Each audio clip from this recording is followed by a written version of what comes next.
Hey, what's going on there, folks? Welcome back here to a Thursday night. It is the Earthmaster here on this end of the microphone, or at least this end of the video, with an update here about 10 o'clock California time, March 21st, 2024.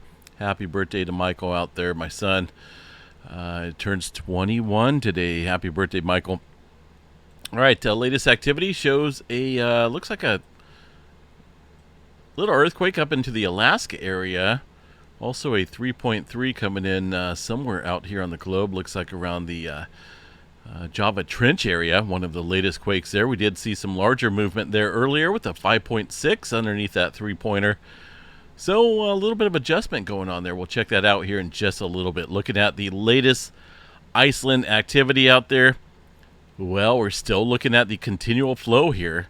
This is quite dynamic in terms of the complexity of activity that's taken place out here.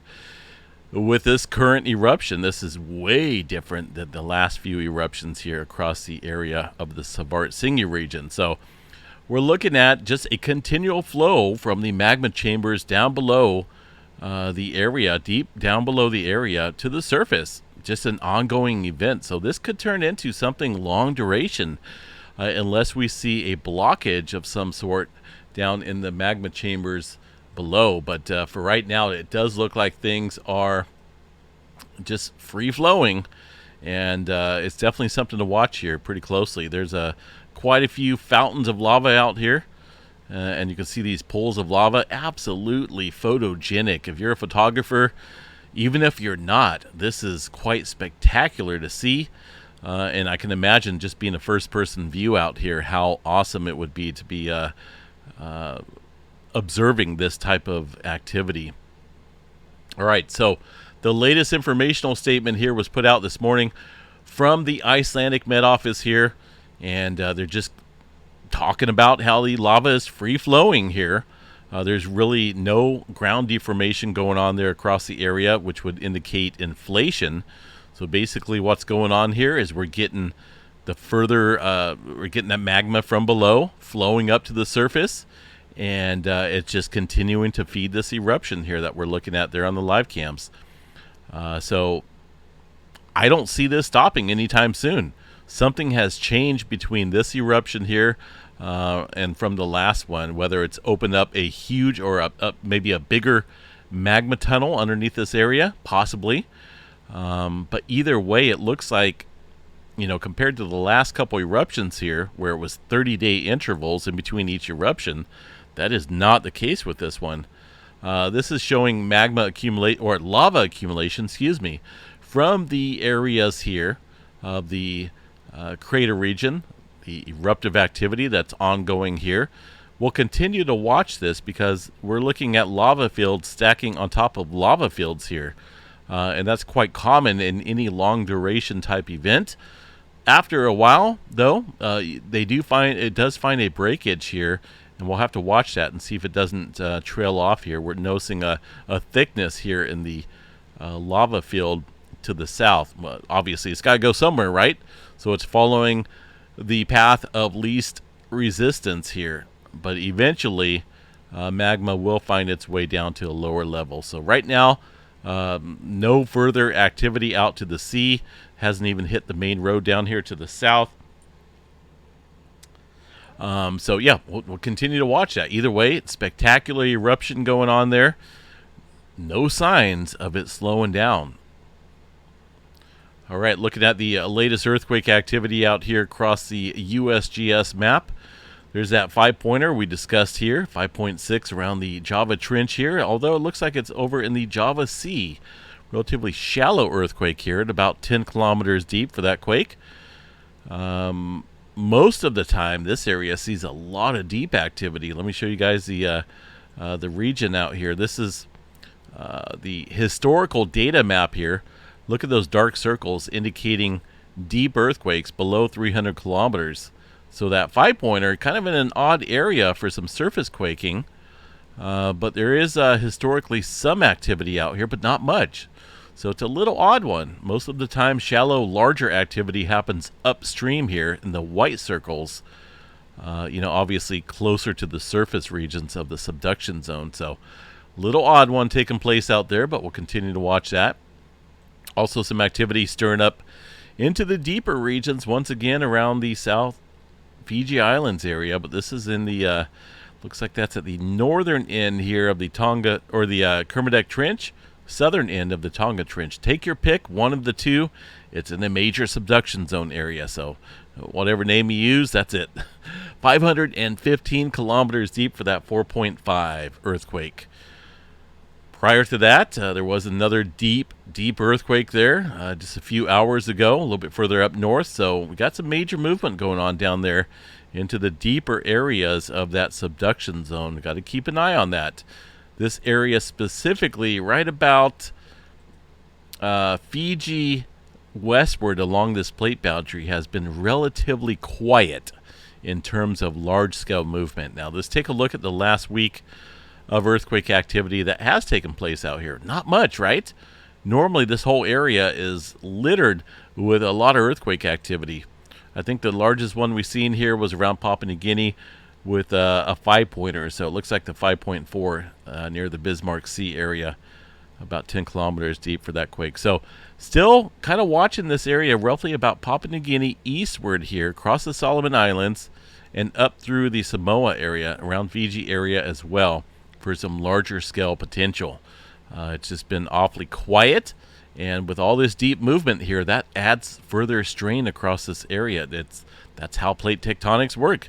This is a major subduction zone here, and all these arrows right here pointing towards this region, indicating a lot of strain across this area. At least 240 mm per year. That's quite high. In fact, one of the highest areas along any subduction zone across this planet. And that's just an average here across this area of the Tonga Trench. So it does not take hundreds, thousands of years for stress to build up to create big earthquakes across this area. So we'll continue to watch that region out there for some larger scale potential. Down there across New Zealand, nothing showing up.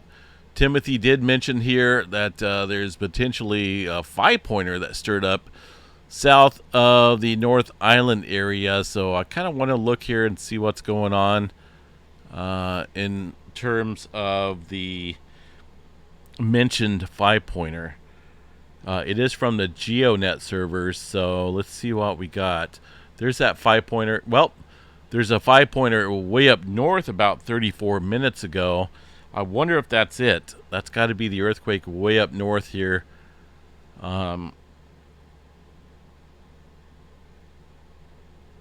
Yeah, way up north of the North Island area, Kermadec Trench. 600 kilometers deep is what it looks like. It looks like maybe someone felt it in Wellington. I highly doubt it. Let me click on this and see. There's that one report being reported right there. It's preliminary data, so this could get revised. Someone out there, there's always going to be some person saying they felt an earthquake thousands of miles away. I don't know. But it does look like there was some type of earthquake way up north here. Let me check the drums here across New Zealand, because we should see a sign of a 5-pointer, right? There, if you really look at, even if it's way up north here along this island area, Raoul Island, it looks like, there should be some sign of a 5-pointer, and I'm not seeing it. So it's possible this could be a false earthquake. GeoNet servers, goodness, I mean, they monitor the New Zealand area, but they're also famous for reporting false earthquakes. I've dealt with them quite a bit there on the Earthquake 3D Globe when I had them up here. They would show a 6-pointer up here in Japan, and there was really nothing going on. So I have to take that with a grain of salt in terms of the legitimate information that they're reporting. I don't know what creates the false earthquakes, but sometimes it shows up. So we'll check back on that 5-pointer a little bit later. I don't think EMSC is reporting it. It's only the GeoNet servers. So let me see here real quick. As we look across the map here. Yeah, I don't see a 5-pointer up here. It's possible they could be picking up a signal, the seismic wave from this 4.5 that struck here just earlier. You know, a lot of false reporting. If you don't have that equipment tuned down, the right programs to sort out distant earthquakes from, you know, close earthquakes, then you get these false reports coming in, and that's not good. All right, let's check out the, let's see what else we got out here. Got to watch where these red circles are taking place, right? And where they're not taking place. Watch this quiet zone out here across the area that I mentioned. Alaska still seeing a lot of earthquake activity here in the last hour or so, but this is all generally small earthquake activity, and it's in the major subduction zone area. This area, the Aleutian Trench, a huge player in producing earthquakes. So these microquakes up here, you know, we're looking at 76 earthquakes in Alaska, right? That's a lot of earthquakes if you really think about it, but it's really not in terms of the dynamics out here across the Aleutian Trench. So yeah, I've looked at these maps, hours, days in, days out here. So that's very common up there across the Alaska area. No major swarms going on up there, just typical subduction zone microquakes. The Pacific Northwest, not a whole lot going on up here for now. See what we got further down south here. A little earthquake out in the Gorda Ridges. This is a divergent zone here. See that seafloor? It's slowly being spread apart here. That's a new land being formed out here. Eventually, this could be some type of mountain range. But it probably, obviously, way down the road. But there was a little 2.8 out there. Nothing big. I don't think that's going to stir up anything out here as far as the Cascadia goes. Let's check the tremor map here tonight. See what's going on here. 183 epicenters of tremor. So let's look here. When was that 2.8? That was at 11:49. So that was just before noon my time. Tremor activity looks like it increased here. This is the last 24 hours. Hard to tell exactly when all of these took place, but it looks like maybe that 2-pointer out there may have added strain out here across the area of the southern end, increasing the tremor activity here underneath this region. That's tremor occurring down into the subduction zone of the Cascadia, about 35, 45 kilometers or so underneath that area. Not a big amount. I mean, it's, what do we got, 183? That's a decent amount, though. If you look at the past week or so, it's been relatively quiet. And for the most part, all data, it's been relatively quiet since October of 2022. So something's going on here with the Cascadia in the past, almost 2 years.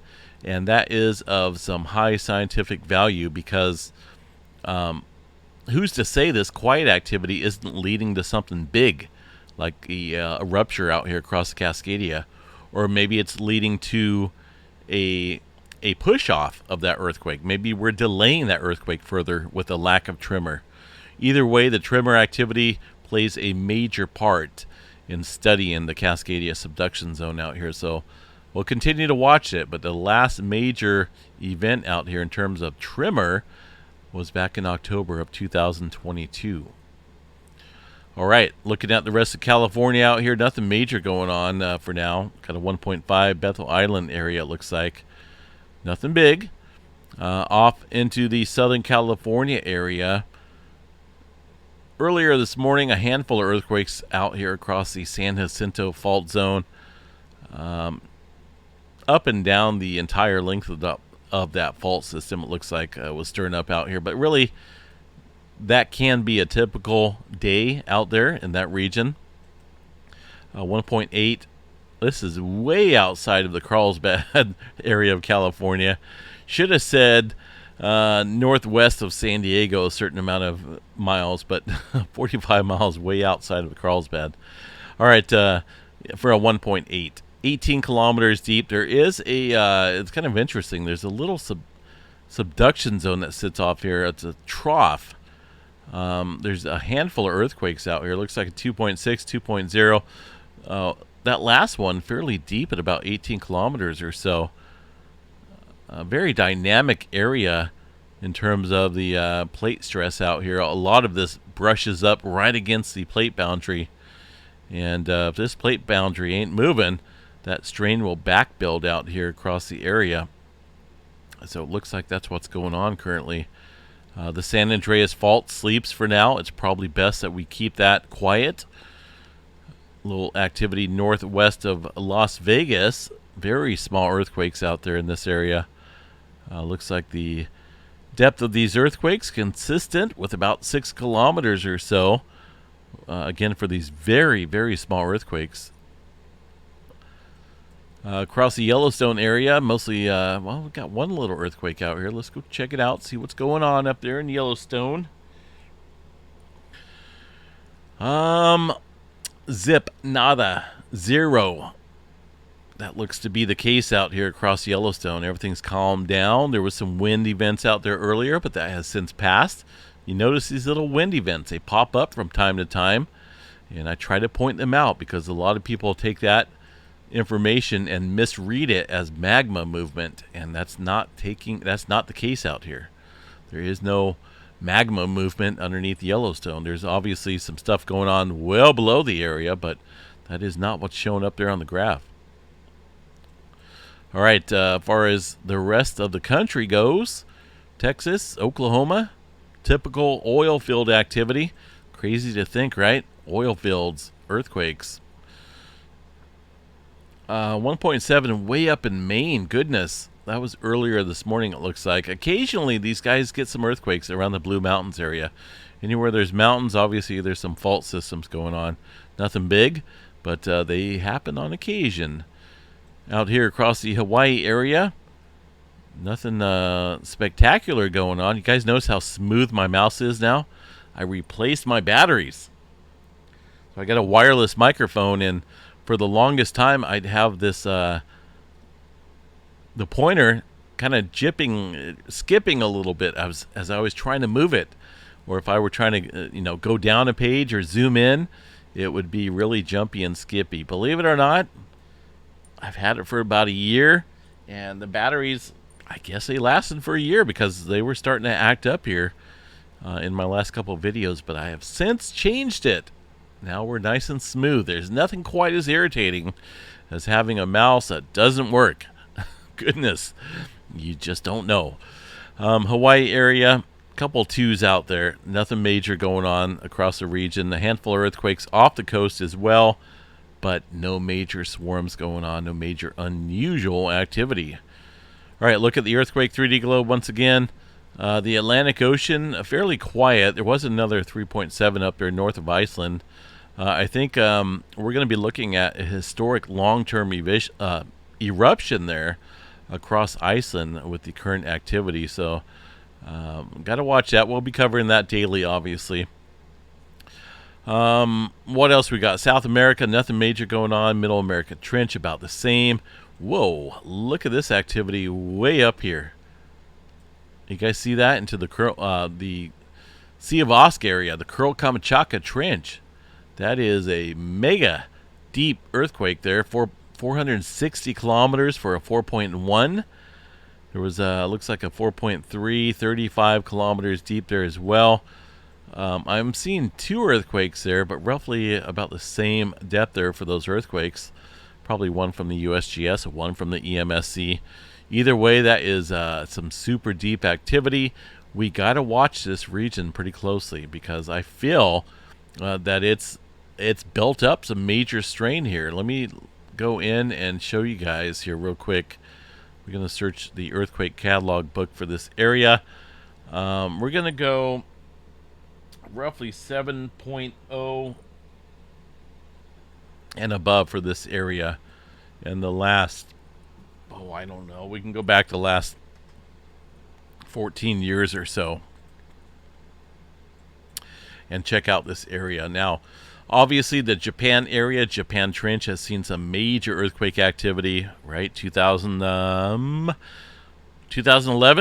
I don't know, my brain's a little fried today. Was outside doing a lot of yard work, so I'm hanging on. Let me see here. Draw a rectangle on the map. I'm trying. Let me do it. Click to select the start Okay, that's what I would like to do. There we go. Okay, goodness. What's going on? All right, so yeah, I think that covers pretty much some decent area of the Kuril Kamchatka. Let's see what we got here for the latest activity. So 7.5, 2020, right at the subduction zone area. So that's has that always been there? Goodness, I don't recall that 7.5 coming up there back in March 2020. So that was roughly about 4 years ago. So, goodness. Also a 7-pointer a little bit further down south here across the Kuril Islands, fairly deep. Prior to that, 7.3 up north.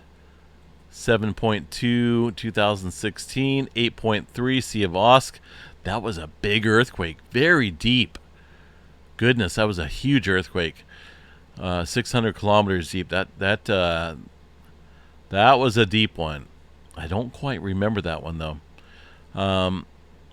So it's possible here with the huge accumulation of stress that we've seen to see some further activity. But 7.5. That's a decent earthquake, but I don't think that's the full potential that this major subduction zone can see. I mean, that's literally, that subduction zone itself is as big as at least half of the Peru-Chile Trench. And they can get 9.5s down there. Some of the biggest earthquakes on Earth. So we'll definitely continue to watch that. Goodness, that was a huge earthquake. 8.3 back in 2013. Wow. Good thing that was a deep earthquake. Otherwise, that could have created a big-time tsunami there across that sea. All right, let's go see what else we got here. Anything major going on across the rest of the globe? There's a 5.1 north here into the Afghanistan area, it looks like. Typical movement across the Mediterranean. Nothing going on here across Antarctica, at least as far as we know. 4.1. Look at that migration. See that migration? Just a minute ago, we were looking at 3.3. Within minutes, we're noticing that migration work along the plate boundary here with a 4.1 right now. So definitely noticing a trail of earthquakes here across the Java Trench recently. So we'll continue to watch that. It's definitely shown some advancement. But also at the same time, this area continues to build up strain here. So we'll watch this middle point area between the deep activity and the surface adjustment going on, where all that strain tends to be building up at right now. What we got here, 4.7. We're just saying this is kind of typical. So 12 minutes ago, we got a 4.7 coming in here. The Greece area, uncertain on if it was felt or not. It has not been provided the appropriate data by the seismologist. We haven't gotten approval yet on the correct magnitude, but it does look like maybe there was some type of earthquake coming in there within the last few minutes. All right, let's check out space weather activity. Don't want to make this a super long video, but radio blackout, or not a radio blackout, data blackout. Don't really see this too often, but occasionally I'll jump in and do an update when I'm right in the middle of that. So right now the sun is being eclipsed by the, I think it's the Earth, or the moon possibly, but you'll see like a shape here across the sun as an eclipse here. I think it's the Earth, because I'm not for sure exactly where this space, where these satellites or whatever they are that monitor this data, where they're at specifically. But yeah, we're getting a little blackout. It occurs every 24 hours. You can see it easier on this graph, not so much on this one, because they delete that lack of data event and just kind of chime it in there. So anyway, we do have some C flare activity kicking up, it looks like. So that UV filter ray we can't really check, but we can look at the dynamics here of these sunspots. Now this area up here produced a pretty decent prominence type eruption here recently. It's It's the old sunspot, our old buddy 3590, the source of that big time X flare weeks ago. In fact, the strongest one of this solar cycle, 3590. It's obviously been renamed. That is not much of a huge threat right now in terms of flare activity. This region down here, I think, is noteworthy for some major attention. Look at all these popcorn type colors up here in this core. That is quite dynamic. It's growing in intensity. That is 3615, and I think that is going to provide us with a decent show here, pending that thing continues. Look at that. It looks quite odd. Most of the time you'll see at least one or two center cores. This thing has like 20 of them. So we got to watch that pretty closely. It's something like I haven't seen in quite a while, 3615. It is into position here where if anything does decide to rapidly develop and explode, that it will be Earth directed almost certainly. So we'll watch this region pretty closely. That is that's quite impressive to say the least. A couple areas developing back behind that, but I think the main threat right now is this area to watch there, 3615.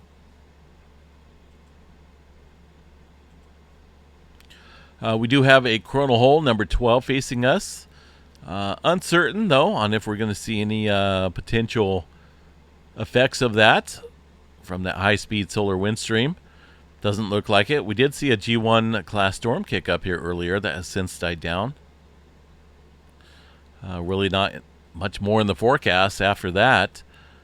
Overall threat shows 99% chance for a C flare, M flare at 45, X flare around 5%. They dropped it a little bit, but still, keep an eye on 3615. That harbors one of the most complex structures there in a solar sunspot, Beta Gamma Delta. That's got a lot of cores in there, so we'll continue to watch that area very, very closely. All right, Storm Prediction Center. Anything major going on here for the severe weather? Doesn't look like it. Day 4, Day 5 is a ways out there. We'll cover that a little bit more as we get closer over the next couple days. Relatively well, we got rain, a chance of thunderstorm activity here across the west coast from this low pressure system that's coming in, but really not expecting much here. A little bit of rain, snow in the mountains, chances of thunderstorms there for the west coast. There's a Day 4, Day 5 event. We'll cover that a little bit later again. West coast, keep an eye on California. We got more storms coming in. Very deep low pressure system coming down there, bringing some decent moisture to the west coast. And as we head into April, it's a ways out there, right? But look at that, April 7th. If you guys know me, I'm keeping an eye on the April 8th time period. You know why? Because it's one of the biggest events out here across the country. Total eclipse of the sun happening out here across a broad area of high population density. Texas, Oklahoma, stretching up into Missouri. We'll cover that a little bit later in a completely separate video. I got a lot of information there to cover. But far as